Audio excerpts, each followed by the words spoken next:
아까 황교안 얘기 나왔는데요. 제가 한번 이 문제를 한번 던져볼게요. 황교안에 대해서 그동안에 마치 이낙연과 양강구도인 것처럼 이렇게 언론들에서 표현해 주니까 2등을 하니까 이것이 황교안에 대한 좀 허구를 좀 만들어둔 측면도 있지 않았을까요? 실상을 제대로 안 보여주고. 저는 그 역대 최악의 야당 지도자였다. 황교안만 아니었더라도 지기는 졌다 하더라도 이렇게는 안 졌다고 봅니다. 그 부분은 지도자로서 그 자신의 메시지 전달 능력 자체가 없는 거예요. 황교안의 연설을 들어본 사람은 무슨 말을 하는 건지 아무리 들어도 말이 그냥 겉도는 거지 최하된다라고 하는 사람이 한 명도 없어요. 그러니까 정치인으로서 리액션 자체나 메시지 전달 능력 자체가 근본적으로 결함이 있는 사람. 공무원 딱 하면 안 맞아. 감정이 없는 사람 같죠. 네. 네. 거기에 이제 패배해서 퇴진할 때도 자기 퇴진한다고 읽어도 대표 물러난다 읽어도 그때도 감정이 안 보였잖아요. 근데 저 사람이 제가 결정적인 문제가 있다고 생각하고 제가 굉장히 물고 늘어졌었는데 황교안한테 이 유세장에 제 같이 일하는 사람들이 카메라 들고 따라다니면서 물었어요. 1월 22일 날 느닷없이 총선 승리하면 제왕적 대통령제를 없애는 개헌을 하겠다고 말했어요. 야당 대표로서의 신년 기자회견인데 언론들이 구석에 이 손바닥만큼도 보도를 안 했고 아무런 야마가 없이 그것만 나왔어요. 근데 그 당시에 검찰 해체가 핵심이었는데 야권 입장에서는 검찰을 해체하겠다라는 추미애의 그 인사가 24일 날인가 있었지 않습니까? 안철수조차도 강하게 비판했는데 그런 비판도 제대로 안 하고 그 이야기를 했거든요. 그래서 그 다음에 이제 김무성이가 또 국회에서 뭐 원포인트 개헌 제안을 했어요. 그래서 가만히 보면 저거 이겨가지고 결국은 여권하고 갈라먹기 해먹는 이원직 정부제 개헌하겠다는 거 아니냐. 그럼 야당 지지자 입장에서 봤을 때 저게 사람이냐. 아니 총선 이겨서 정권 심판해야 된다고 해도 야당 표가 모일까 말까 한데 총선 이겨서 개헌한다라는 걸 누가 시키거나 압박하지도 않았는데 지 입으로 갑자기 느닷없이 했다. 근데 그래서 내가 찾아봤어요 자료들을. 그러니까 황교안 측근 김무석이라는 자가 작년 8월 달에 황교안 대표님 개헌 마찰을 이끌어서 하고 대통령의 욕심이 없는 당신이 적임이다 하고 이 짓을 했었더라고요. 그러니까 기본적으로 저는 간첩이 와서 야당 지도부를 차지해서 네. 야당을 패배하도록 만들었다. 이거 그대로 한자도 고치지 말고 그대로 내세요. 네. 저는 간첩이라고 생각합니다. 저는 황교안 대표의 가장 결정적인 미션은 이 자기 보수 진영 내에 자신의 라이벌을 키우지 않은 것. 그러니까 이 보수 인재포를 스스로를 키우지 않고 자기만 이렇게 이 독자 생존하려고 자기가 야권의 유일한 대표가 되려고 했던 그게 너무 집착했던 것이 결국 패착이 아니었는가 생각이 듭니다. 29% 30%한테 14%가 1대1 대결하고 되겠어요? 그러니까 지금 보면 이 차기 대선 여론조사 주제에 보면 이 지금 그 범진보나 이쪽은 상당히 다양한 후보군들이 있지 않습니까? 근데 보수 중에서는 자기가 유일하게 우뚝 솟아 있거든요. 근데 우뚝이라 그래도 전체에서 보면 한참 쳐져 있는데. 지금 물론 전체적으로 얘기하는데 보수 전체로 보면 그런데 문제는 앞서도 제가 이야기했지만 본인이 사실은 이번 선거를 앞두고 자신이 이번 선거를 바탕으로 해서 대선으로 가겠다 생각이 엄청 꿀뚝 같은 거죠. 사실은 왜 김종인 씨를 데리고 왔느냐. 제가 생각하면 뭐 다른 것 이야기 다 떠나서 김종인이 킹메이커로서 2번 성공했거든. 그러면 자기가 생각했을 때는 김종인만 데리고 오면 자기도 킹이 될 수 있겠다는 착각을 빠지는데 그러다 보니까 자기는 지금 이 총선이라는 당면 관리보다는 이 2년 뒤에 있을 대선만 눈에 보이는 거예요. 그렇다고 보면 모든 이 전략적인 그러니까 이 전술적인 모든 사고의 큰 베이스가 자신이 그러면 이 향후 그럼 보수의 주자로서 어떻게 살아남을 것인가 나는 계속 보는 거죠. 그러다 보니까 이 사실 던지는 부분도 못 던진 겁니다. 사실 자유한국당하고 다른 여러 가지 군소 보수 야당하고 합칠 때 그때 자기가 만약에 던지고 모든 걸 갖다가 비상대책위에다 넘기고 선대위 체제로 가면서 거기다가 그러면 잠재적인 주자들 다 들어와라. 그래서 우리가 이 판을 한번 키워보자고 나갔다고 한다면 상황이 달라졌을 거라고. 저는 분명히 달라졌을 거라고 봅니다. 근데 그렇게 못 하잖아요. 왜? 자기가 지금 일단 보수의 대표주자가 돼야 된다는데 여기에 지금 먼저 딱 목표로 딱 꼽혀 있으니까 안 되는 겁니다. 바로 그런 문제들이 저는 상당히 큰 이 지도자로서의 한계가 아닌가 생각합니다. 제가 볼 때는 그 황교안 대표가 그러면은 그 전에 그럴 그 능력이 있는 그리고 그런 어떤 스타일의 그 사람이었는가 저는 전혀 그렇지 않았다고 글쎄요. 보거든요. 물론 그렇죠. 예. 다들 처음에 저 사람 정치판에 뛰어들까? 라는 부분 또 의구심을 가질 정도로 공안검사의 어떤 이 컨셉으로서 이렇게 인생을 살아온 사람인데, 그래서 저는 한교안 대표 체제 그리고 한교안 당대표로 총선을 치르고 그 결과 이 부분이 한교안만 떨어내놓고 볼 수 없다. 이 처음부터 당대표로 한교안을 갖다가 압도적으로 됐지 않습니까? 그렇게 가져왔던 보수 야당의 어떤 그 모습 그대로였다. 이렇게 그 수준 그대로였고, 그래서 한교안 대표가 그 이후에 정말 좀 납득하기 어려운 그 행위를 할 때라도 그 당에서 어떤 지도자가 있을 때 그 지도자라는 게 성장 과정이 있지 않겠어요? 금방 이야기한 대로 뭐 이렇게 이 대립되는 어떤 그 야당 내에서도 어떤 그런 인물이 있고 뭐 이런 부분들도 이 전부 다 이렇게 한교안 대표가 그거를 만들어낼 수 있는 거는 아니거든. 그게. 그럼 당내에서 그런 부분들 속에서 문제 제기와 또 그걸 주창하는 사람이 또 국민 앞에서 서고 이래 돼야 되는데 그런 과정이 전혀 없었다는 거죠. 예. 그래서 제가 볼 때는 그 탄핵과 이 정권 교체 이후에 보수의 새로운 이렇게 출발, 쇄신, 혁신 이런 부분들이 이 근본적으로 제대로 이렇게 이 진행이 안 되고 겉으로만 이렇게 된 것이 그대로 드러난 게 한교안 당대표 체제였다. 이게. 그리고 이 나중에 보면은 보수 통합도 그냥 허울만 있은 거잖아요. 이게. 예. 그렇기 때문에 그것은 한교안이라기보다는 지금 이 대한민국 보수 정치 세력의 어떤 한계였다. 저는 그렇게 보고 싶습니다. 보수세력 전체 한계인가는 모르겠는데 잠깐요. 제가 아까 질문 던졌던 게 그것은 제가 김능구 대표하고 이제 비슷한 생각인데, 한교안이 마치 보수에서 1등한다고 하니까 이낙연과 더불어서 양강 구도를 형성하고 있는 사람인 것처럼 사실하고 다른 허구의식을 많이 심어준 그런 측면도 있었다. 저거는 이낙연의 절반짜리도 안 된다라고 얘기했으면 분명하게 문제의식을 가졌을 것인데 언론들에서 계속 양강처럼 얘기해주는 그런 측면도 있었다는 거죠.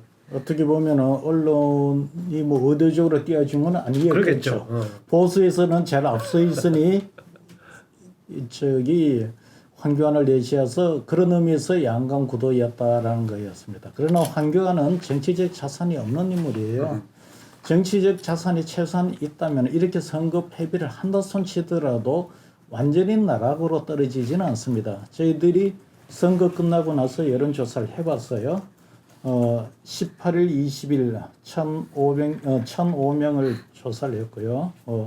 조사기에는 플러스 마이너스 3.1% 허용 오차 범위 내에서 조사를 했습니다.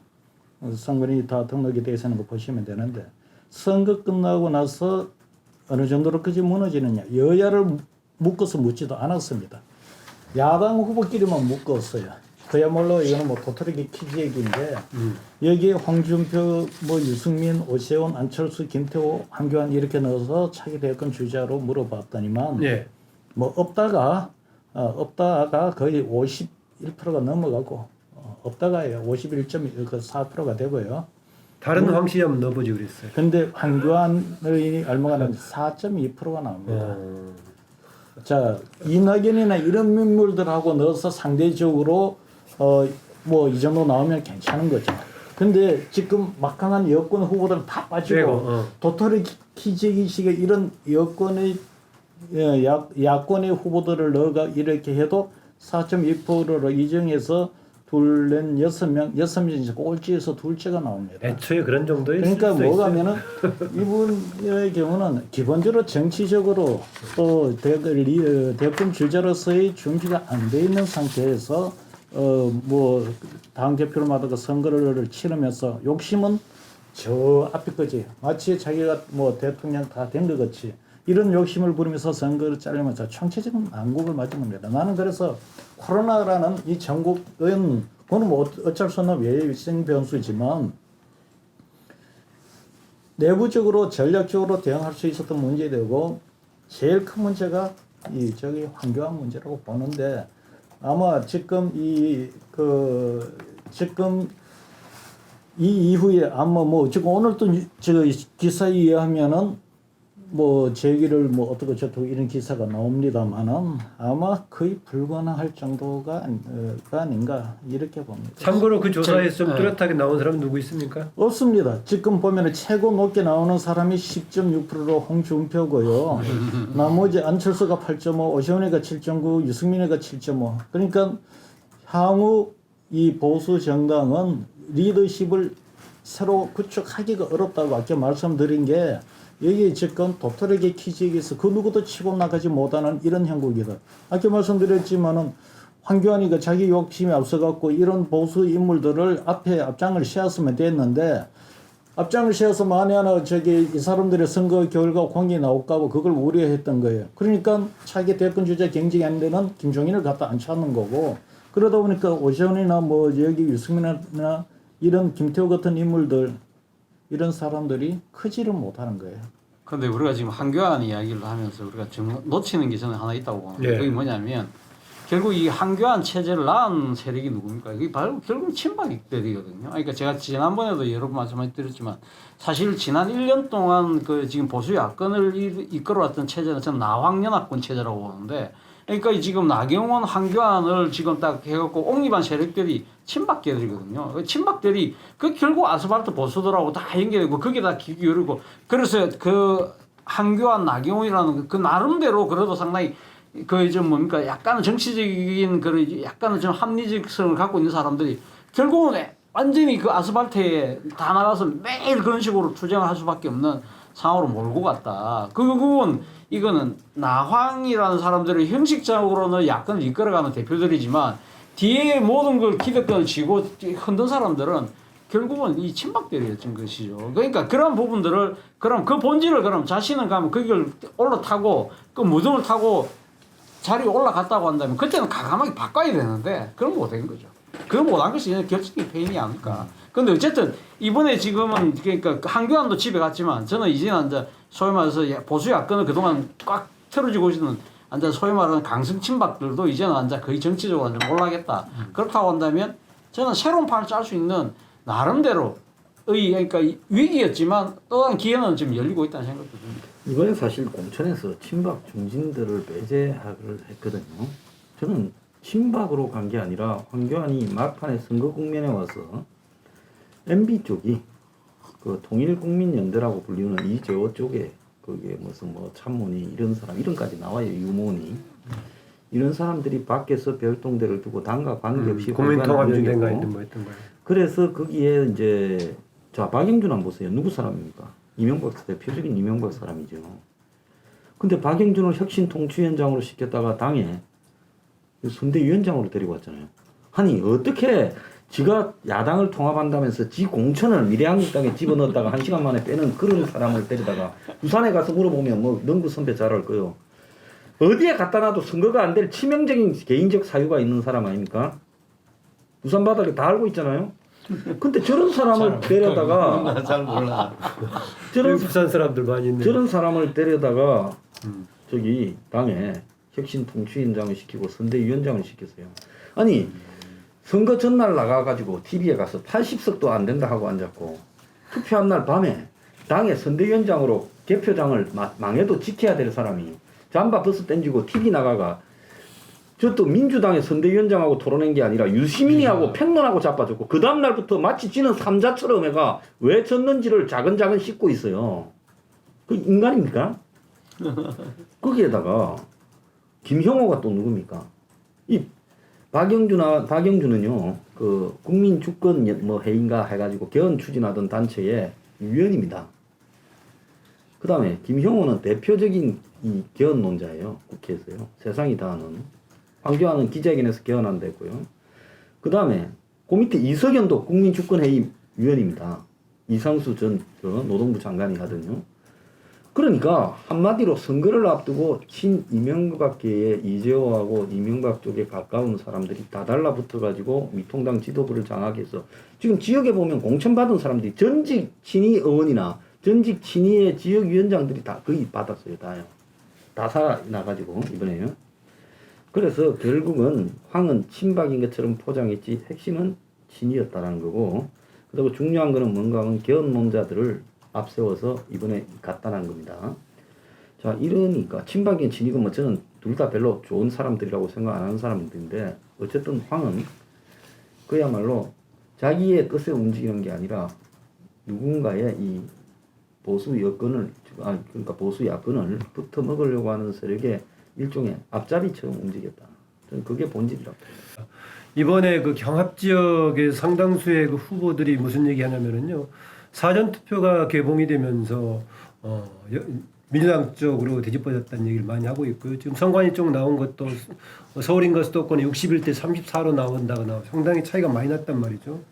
왜 전체 투표의 66.2%의 40% 정도를 차지하는 사전 투표에서 그렇게 압도적 민주당 우위가 왜 나왔을까요? 그거는 제가 말씀드릴게요. 저희들도 출구조사하면서 제일 어려웠던 것이 사전 투표자와 본 투표자의 비율을 반영하는 거였습니다. 왜냐 체크를 해보니까 너무 출구조사를 했더랬어요. MBN하고 했었죠. 준비 출연하시더라고요. 그래서 이제 했더니만은 딱 조사를 해보니 출구 사전 투표자와 본 투표자의 지지 성향이 너무 차이 났네요. 거의 사전 투표는 민주당이 배 정도가 앞서고 투표장에 보수가 앞서고 뭐 이런 식의 그 결과가 나옵니다.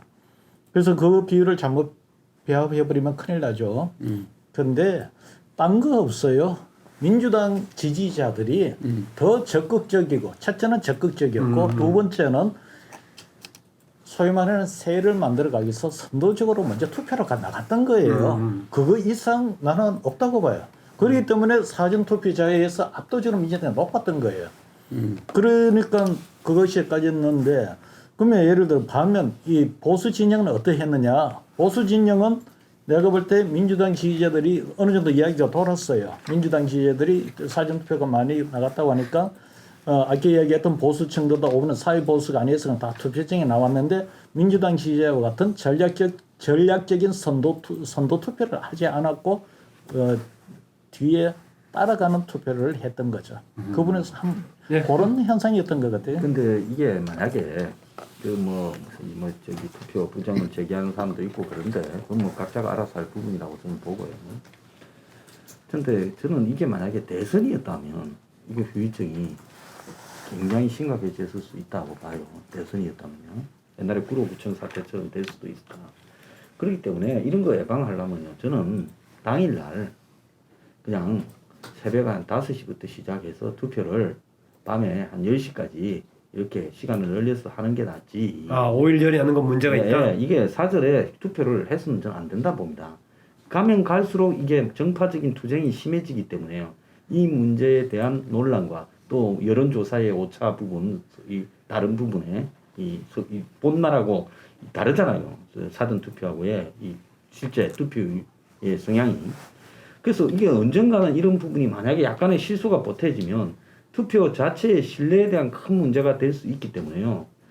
이제는 사전 투표가 아니라 부재자 투표는 허용하되 옛날처럼요. 그 투표 시간을 늘려가지고 아니면 바로 하루 전날까지 이틀 동안 하든지. 그래서 이거를 붙여서 하든지 해야지. 이렇게 떼어놓고 이런 식으로 투표를 하게 되면 이게 시비의 원인이 될 수 있다. 이건 고쳐야 된다. 네, 사전 투표가 아니 근데 이 지금 선거가 지고 나면 선거 진책에서 이유를 찾아보면 진짜 100가지가 넘을 거예요. 그렇기 때문에 근데 사실은 지금 사전 투표가 2013년부터 도입이 법제화돼서 2014년부터 하지 않습니까? 자 기억해 보십시오. 2002년도 대선 끝나고 난 뒤에 그때 이 노무현 됐을 때 그때 상당히 또 이 그때 한나라당 지지자들이 난리쳤습니다. 다시 개표해야 된다고 그랬죠. 그러고 또 기억하기로 2012년 대선 끝나고 나서 김어준이 뭐랬습니까? 김어준이 영화까지 만들었어요. 항상 진책은 그렇게 이야기할 수밖에 없습니다. 그런데 사전투표라는 것 자체가 사실은 이 좀 민주 선진국가에서 다 지금 나름대로 하고 있는 제도를 우리가 그 제도에 유리하고 그런 부분들이 시대적으로 필요했기 때문에 도입된 것이고 그때 그거는 어느 일방의 정파가 동의해서 된 게 아니지 않습니까? 다 모두가 다 공감을 했기 때문에 한 거고 이제는 또 사전투표율이 높았던 이유 중에 하나가 그게 이제는 제도와 정착이 돼 있는 거거든요. 그러니까 이 편리하다는 걸 알기 때문에 그러니까 그 편리함을 아는 사람들은 가서 찍는 겁니다. 그 편리함을 아는 사람들을 어느 정파가 많이 잡아내느냐. 그게 어떻게 보면 선거 승패가 달려있다고 한다면 그 바뀐 제도에 따라서 그 정파가 그만큼 그걸 더 노력을 해야 될 문제지 자신들은 노력 안 하고 제도가 문제됐다고 잘못됐다고 그걸 바꾸자고 한다면 그건 시대를 거꾸로 가자는 이야기밖에 되겠습니까? 네, 이것은 뭐 각자 입장만 합의해서 하는 거니까 또 네, 합의해서 그건 바꿀 좀 하고 수도 있죠.